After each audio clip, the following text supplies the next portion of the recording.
listeners, I hope this video finds you well. This is the first video in a series where I'm going to be sharing information that I'd love to communicate to you about things that are happening in the blood bank, and it's an effort to reduce the amount of emails because we all get a lot from the hospital, from me, from other people, and they all seem really important, right? Reading an email is not the best way to be informed about something, just because that means you have to interpret what someone else has written down. And it's really easy to notify people via email, but it's not really easy to engage in conversation. So I'm hoping with the huddles that we're going to be having between shifts, plus these videos, we'll have a more open communication lines in the blood bank, and a kind of a fun way for us to share information and have idea sharing. I see people maybe wanting to submit questions or cool case studies that they'd like me to present in videos, and so I'd be really excited and interested to do that for you too via video. So my goal for these videos is to make them short as possible, under 5 minutes, so you can get back to your day and it doesn't take you that long to watch the video and be updated on what's happening. So let's get to it.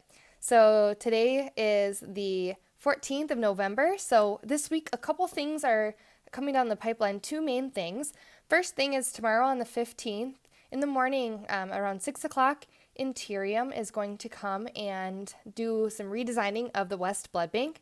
So Interium is the company that moves shelving and workspaces, etc. And back in June, when the West Vision was finally validated, I did send an email to everybody saying, hey, we know we need to redesign the space.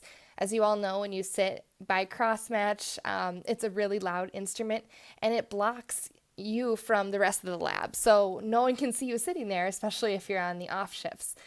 So we knew we needed to move it.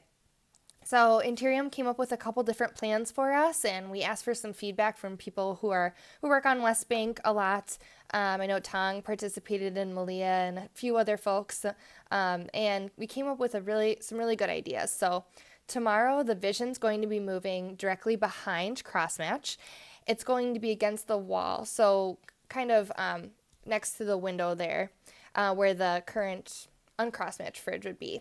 And then the fridges are getting moved down, so they're closer to LO and components, so that it's more accessible for them. And then the centrifuge there is going to be near crossmatch now, so that way it's easier for the workflow in terms of the transport person bringing those specimens to the blood bank, dropping them off right there. People can see the crossmatcher sitting there. The fridges are closer to LO and components, so we're really hoping this will be a good idea. And tomorrow that's going to take place. This means that after things move, we're still open for feedback, so we'll definitely have some a poster hanging in the blood bank so you can provide feedback and let us know if it's going really well or if you see any other room for improvement. So I'm really excited about that.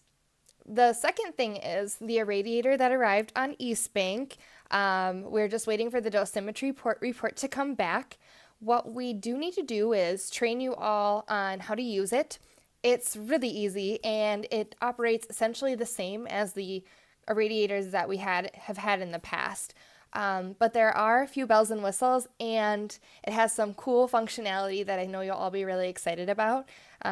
One thing that I'll just let you know right off the bat is that it only takes 3 minutes and 30 seconds to run this irradiator. So the cycle's a minute or more shorter than the current cycle. So that's really exciting. So look for a schedule of training this week, and I'll be facilitating that. It's going to be 5 to 10 minute training, very quick. And once we get everyone trained, we'll be able to start using that, and once we get the dosimeter report to come back. So those are the two main updates. I'm at 4 minutes and 20 seconds. The last thing I want to share with you all is kind of a mission moment, if you will, because I know we're all not as connected to patients as maybe some of the other areas of the hospital, like like nursing or physicians.